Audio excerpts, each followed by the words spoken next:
Assalamualaikum. Today we will solve problem 1.14. Suppose that f is a function of two variables y and z only.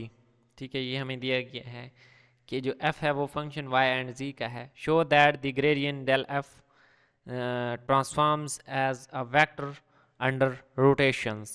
ठीक है, क्या वो as a vector transform करता है. Equation 1.29 इस equation को use करना है.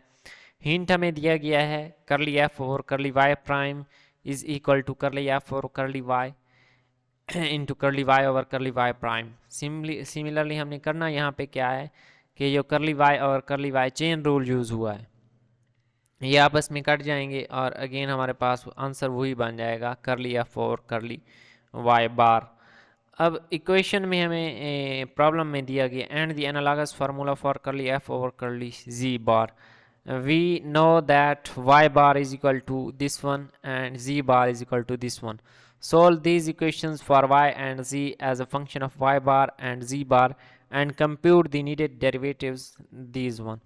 अब हमें y and z y bar और z bar दिए गए हैं. अब हमने उनको पहले चेंज करना है y और z में, देन उसका डेल लेना है. ठीक है, तो हम क्या करेंगे, y बार दिया गया है एंड z बार हमने प्रूव क्या करना है. Del F is equal to curl F और curl Y into Y cap plus curl F over कर ली जी इंटू जी कैप.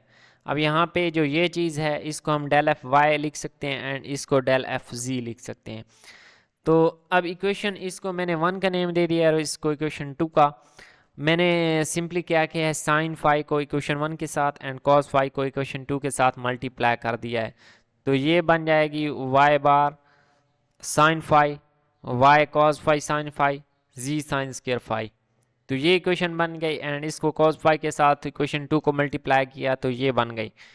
अब नेक्स्ट स्टेप में क्या है, इन दोनों को ऐड कर देना है. ऐड कर देंगे तो हमारे पास क्या होगा, ये पॉजिटिव साइन के साथ है और ये नेगेटिव साइन के साथ है और हैं सेम टर्म्स, तो ये आपस में कैंसिल हो जाएंगी और इन दोनों में से z कॉमन आ जाएगा तो z into under root sine square plus cos z into sine square plus cos square ये 1 के इक्वल आ जाएगा. तो y bar sine phi plus z bar cos phi is equal to z के equal आ गया. ठीक है, ये z की वैल्यू आ गई. Now multiply cos phi with equation 1 and sine phi with equation 2. अब उसका रिवर्स प्रोसेस किया, पहले साइन फाई को 1 के साथ मल्टीप्लाई किया था, अब कॉस फाई को 1 के साथ. तो ये आ जाएगा y bar cos phi is equal to y cos square phi plus z into this one and z bar sin phi is equal to minus y sin square phi plus z into cos phi sin phi. अब equation 7 को क्या है 6 में से minus करना है. Minus करेंगे तो y bar cos phi minus z bar sin phi is equal to y cos square phi प्लस 1 इंटू माइनस के साथ इस इक्वेशन जो 7 है इसके साइन चेंज हो जाएंगे, माइनस वाली प्लस हो जाएगी और प्लस वाली माइनस. ये सेम टर्म्स आपस में क्या है कैंसल आउट हो जाएंगी. तो यहाँ से ये चीज़ आ जाएगी y bar cos phi minus G bar sine phi is equal to Y. अब हमने क्या है x और y वैल्यू फाइंड कर ली x और y और z की. ठीक है, यहाँ से y और z की हमें y बार और z बार दिया गया था, वहाँ से हमने y और z की वैल्यूज़ फाइंड कर ली हैं. अब हमने इक्वेशन 8 इसको मैंने इक्वेशन 8 का नेम दे दिया है, इसको डिफरेंशिएट करेंगे विद रिस्पेक्ट टू y बार. ठीक है, ये y दिया गया है, y बार के हिसाब से इसका क्या है डेरिवेटिव लेंगे तो ये हमारे पास z वाली टर्म 0 बन जाएगी और ये हमारे पास cos फाई के इक्वल बन जाएगी करली y और करली y बार. अब नेक्स्ट स्टेप में z के हिसाब से लेंगे तो ये हमारे पास करली y और curly z bar is equal to minus sine phi बन जाएगा.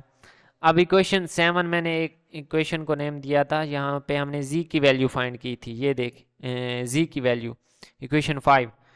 अब इक्वेशन 5 का हमने क्या है y बार यहाँ पे इक्वेशन 5 लिखते हैं. ठीक है, ये y बार के हिसाब से डेरिवेटिव लेना है तो वो आएगा साइन फाई एंड z बार के हिसाब से कॉस फाई आ जाएगा. अब हमने क्या है इस इक्वेशन को लिखना है डेल एफ वाई, उसका सिर्फ y कंपोनेंट हम देख रहे हैं तो उसको हम लिखेंगे करली एफ ओवर करली y बार. ठीक है, y बार के हिसाब से, क्योंकि यहाँ पे ऊपर बार आ रहा है तो बार के हिसाब से उसका डिफरेंशिएट करेंगे.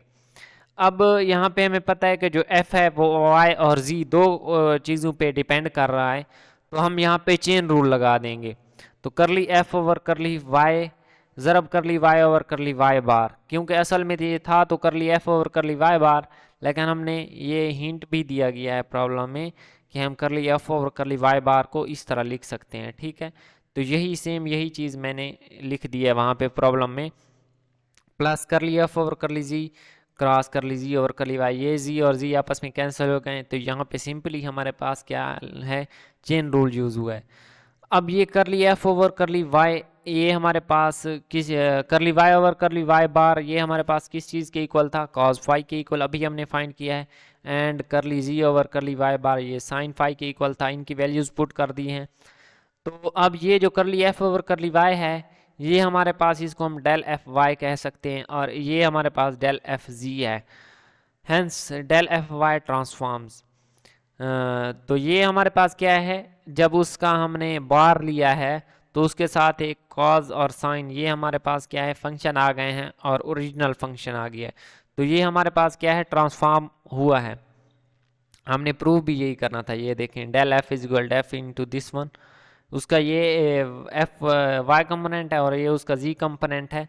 जब इसका बार लेंगे तो हमारे पास साइन और कॉज आ जाएंगे साथ, और ओरिजिनल फंक्शन भी आ जाएगा। तो ये हमारे पास क्या है, transform into a new vector. Similarly अब उसका जी कंपोनेंट लेंगे तो इसको हम लिखेंगे कर ली एफ और कर ली जी बार। अब अगेन यहाँ पे चेन रूल यूज़ करेंगे, कर ली एफ ओवर कर ली वाई ज़रब कर ली वाई ओवर कर ली जी बार plus curl F over कर ली जी इंटू कर ली जी ओवर कर ली जी बार। ठीक है, एक बार वाई के हिसाब से और एक बार जी के हिसाब से हमने चेन रूल लगाना है, क्योंकि जो फंक्शन है वो वाई और जी पे डिपेंड कर रहा है।